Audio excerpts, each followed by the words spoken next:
Selamat datang saudara-saudari.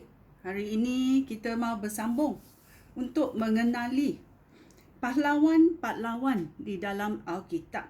Ya, semalam kita mendengar rahmat dalam hidup Nabi Musa. Hari ini kita mahu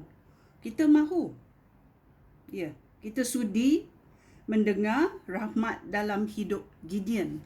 Ya. Orang Gideon ini kita selalu tidak membacanya kerana kita tidak mengenalnya. Semacam ramai orang di dunia ini kita tidak mengenali. Kita pun sendiri tidak mengenali diri sendiri. Kita mahu belajar supaya kita tahu diri sendiri dan kita tahu apa Tuhan boleh buat dalam hidup kita. Ya. Kita mau masuk dalam riwayat hidup Gideon, seorang yang dikatakan pengecut.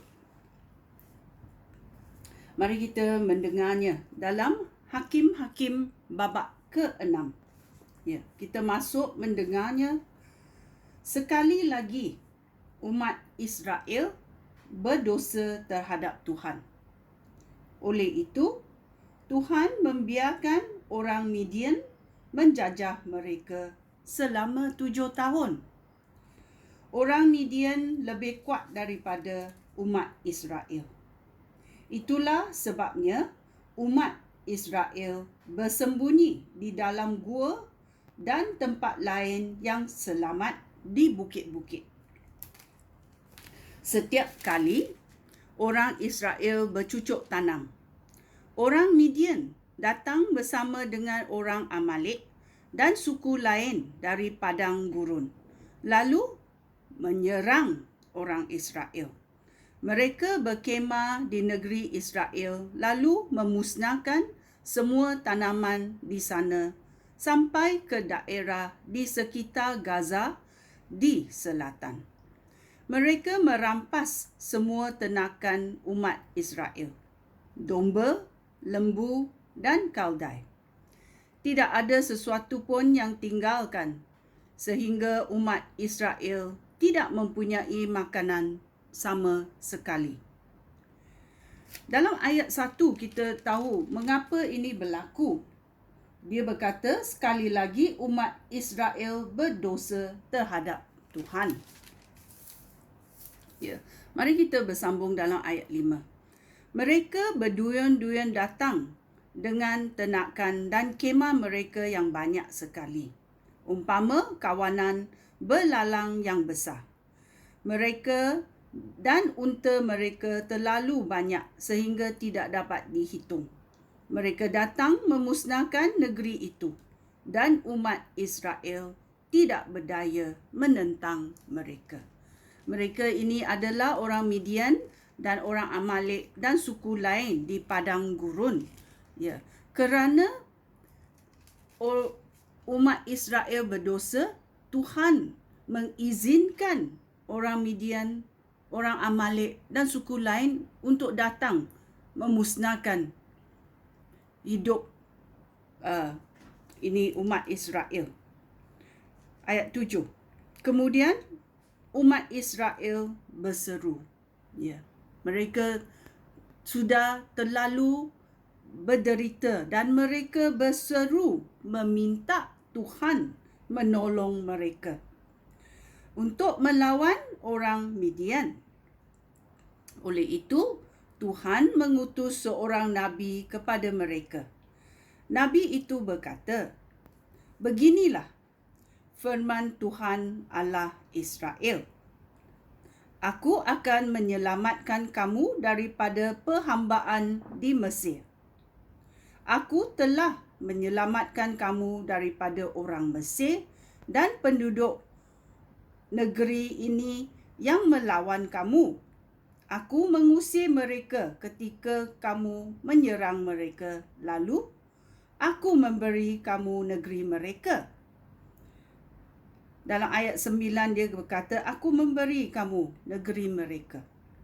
Aku memberitahu kamu bahawa akulah Tuhan, Allah kamu, dan bahawa kamu tidak boleh menyembah dewa-dewa orang Amori yang di negerinya kamu diami sekarang.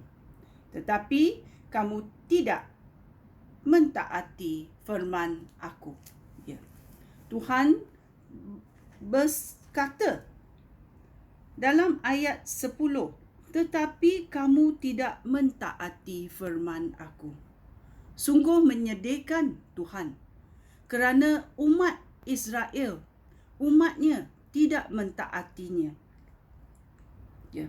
Ayat 11 berkata, kemudian pada suatu hari, malaikat Tuhan datang ke pekan Ofra dan duduk di bawah pokok ok kepunyaan Yoas, seorang daripada puak Abizia, anak lelaki Yoas, yang bersama Gideon sedang mengirik gandum di tempat memeras anggur. Dia melakukan kerja itu dengan sembunyi-sembunyi, supaya orang Midian tidak nampak dia. Malaikat Tuhan menampakkan diri kepada Gideon di situ dan berkata, Tuhan menyertai engkau, hai pemuda yang gagah berani. Ya. Tuhan, malaikat itu berkata kepada Gideon, kamu pahlawan yang gagah berani. Tetapi apa sedang Gideon buat? Gideon sembunyi-sembunyi melakukan kerja supaya orang Midian tidak nampaknya. Perkataan yang dikeluarkan oleh malaikat itu macam bertentangan dengan karakter Gideon. Ya, tetapi Tuhan melihat kita. Tuhan melihat hati kita. Tuhan melihat apa yang kita boleh buat untuknya, bukan apa yang sekarang berlaku. Kerana kita baca dalam ayat 11 dan 12 bahawa Gideon melakukan kerja itu dengan sembunyi-sembunyi supaya orang Midian tidak nampak dia. Dan ayat 12 berkata, malaikat Tuhan menampakkan diri kepada Gideon di situ dan berkata kepada Gideon, Tuhan menyertai engkau, Gideon, hai pemuda yang gagah berani. Gideon berkata kepadanya, benarkah aku bertanya? Jika Tuhan sungguh menyertai kami, mengapakah segala perkara itu berlaku kepada kami? Di manakah segala perbuatan ajaib yang pernah dilakukan Tuhan dahulu yang diceritakan oleh nenek moyang kami tentang Tuhan mengeluarkan mereka dari Mesir? Sekarang Tuhan telah meninggalkan kami dan menyerahkan kami ke tangan orang Midian. Ya. Kita mesti merujuk kepada ayat 1 dalam Hakim-Hakim 6. Sekali lagi umat Israel berdosa terhadap Tuhan. Ini berlaku supaya umat Israel datang berseru kepada Tuhan. Bila kita ada bencana hidup, kita selalu bertanya kepada Tuhan. Dan kita menyuarakan seperti Gideon. Gideon berkata kepada malaikat itu, benarkanlah aku bertanya, jika Tuhan sungguh menyertai kami, mengapa segala perkara ini berlaku kepada kami? Why this happened to me? Mengapa kesusahan ini berlaku kepada saya? Kita selalu bertanya. Ya. Kemudian dalam ayat 14, apa Tuhan berkata? Sekarang kemudian Tuhan memberikan perintah ini kepada Gideon. Dengan segenap tenaga kamu, Gideon, pergilah, bebaskan orang Israel dari orang Midian. Akulah yang mengutus engkau. Ya. Selepas Tuhan berkata sebegitu, dia memberi perintah kepada Gideon, dengan segenap tenaga kamu, Gideon, pergilah bebaskan orang Israel daripada orang Midian. Akulah yang mengutus engkau, Gideon. Kita dengar apa yang dijawab oleh Gideon dalam ayat 15. Gideon menjawab, tetapi Tuhan, bagaimana mungkin aku menyelamatkan umat Israel? Puak aku yang paling lemah di kalangan suku Manaseh. Lagipun, akulah yang paling tidak penting dalam keluarga aku. Ya, kita tengok dalam hidup kita, kita ingat kita tidak penting dalam keluarga kita. Tetapi apa Tuhan berkata kepada Gideon? Gideon, kamu gagah berani. Aku akan menyertai kamu. Aku telah mengutus kamu. Tetapi Gideon membuat alasan. Banyak alasan dalam ayat 15 dia berkata. Tetapi Tuhan, bagaimana mungkin aku menyelamatkan umat Israel? Buat aku yang paling lemah di kalangan suku Manaseh. Lagipun, akulah yang paling tidak penting dalam keluarga aku. Ya, kita dengar ni alasan dari Gideon. Tetapi dalam ayat 16, apa Tuhan berkata? Tuhan berfirman kepada Gideon, Aku akan menolong engkau, Gideon. Kerana itu, engkau pasti berjaya. Kalau Tuhan menolong kita, kita pasti berjaya. Kerana kita tahu Tuhan menang selama-lamanya. Tuhan telah menang. Okey? Kita mesti tahu dalam hati kita, Tuhan akan menolong engkau. Kerana itu engkau pasti berjaya. Engkau akan mengalahkan orang Midian seolah-olah engkau berhadapan dengan satu orang sahaja. Ya. Orang Midian ramai askar-askarnya. Tetapi apa Tuhan berkata kepada Gideon? Engkau akan mengalahkan mereka, orang Midian, seolah-olah engkau berhadapan dengan satu orang sahaja. Ayat 17. Gideon berkata, jika aku betul-betul diperkenan oleh Tuhan, berilah aku bukti bahawa Tuhan yang memberikan perintah itu kepada aku. Ayat 18 berkata, tolong jangan pergi sebelum aku membawa persembahan untuk Tuhan. Dia menjawab, aku akan menunggu sehingga engkau kembali. Oleh itu, Gideon pulang ke rumah lalu memasak seekor kambing muda. Dia juga mengambil 10 kilogram tepung, kemudian membuat roti yang tidak beragi. Dia meletakkan daging itu di dalam bakul dan kuahnya di dalam belaga. Lalu membawa semua itu dan menghidangkannya kepada malaikat yang sedang menunggu di bawah pokok ok.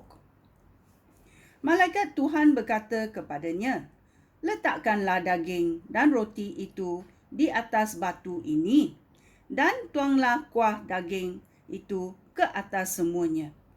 Gideon berbuat demikian. Kemudian malaikat Tuhan menghulurkan kayu yang dipegangnya dan menyentuh daging dan roti dengan hujung kayu itu. Batu itu menyala lalu menghanguskan daging dan roti itu. Kemudian malaikat itu hilang dari pandangan. Gideon menyedari bahawa yang telah datang kepadanya itu malaikat Tuhan. Dengan takut, Gideon berkata, "Oh, ya Tuhan, Raja, aku telah berhadapan muka dengan malaikat kamu." Tetapi Tuhan berfirman kepadanya, "Janganlah takut, Gideon. Bertenanglah. Engkau tidak akan mati." Gideon membina sebuah mezbah untuk Tuhan di sana dan menamakannya Tuhan, Sumber Kesejahteraan. Sampai sekarang, mezbah itu masih ada di Ofra, kota milik Puak Abiezer.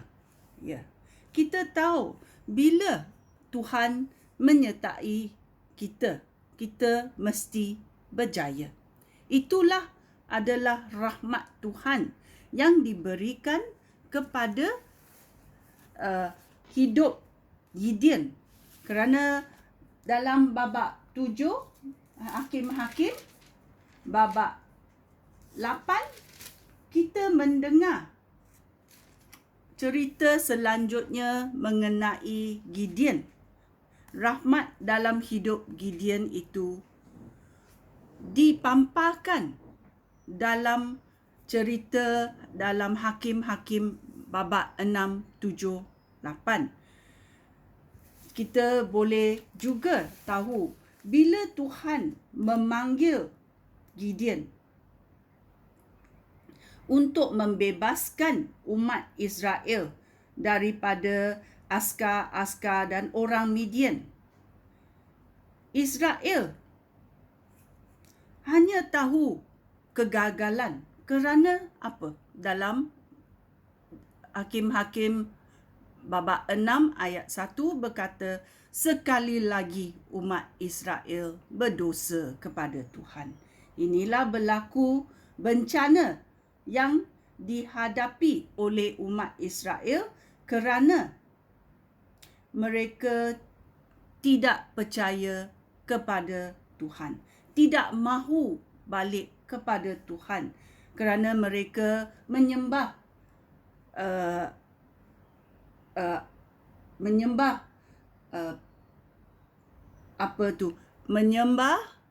dewa-dewa lain. Ya. Sungguh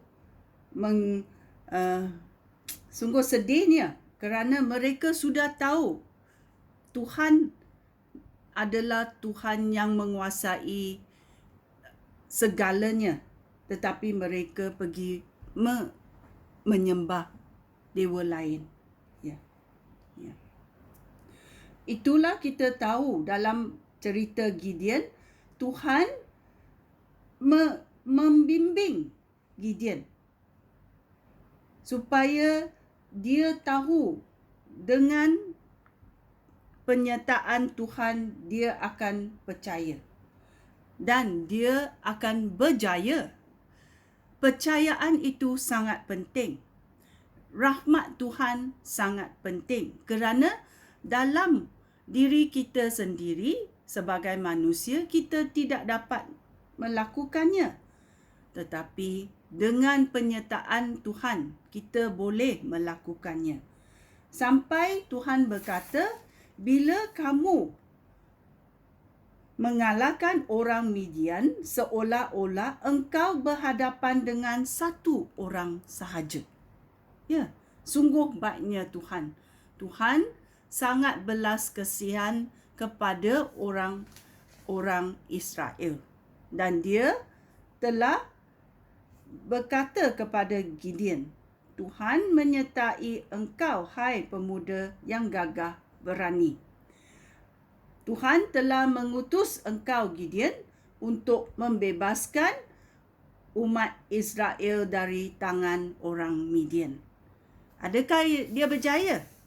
Kita baca dalam Alkitab. Okey? Hakim-Hakim babak 6, 7, 8. Dan kita tengok, berjaya ke Gideon? Kerana rahmat Tuhan, dia berjaya. Sekian, terima kasih. Shalom.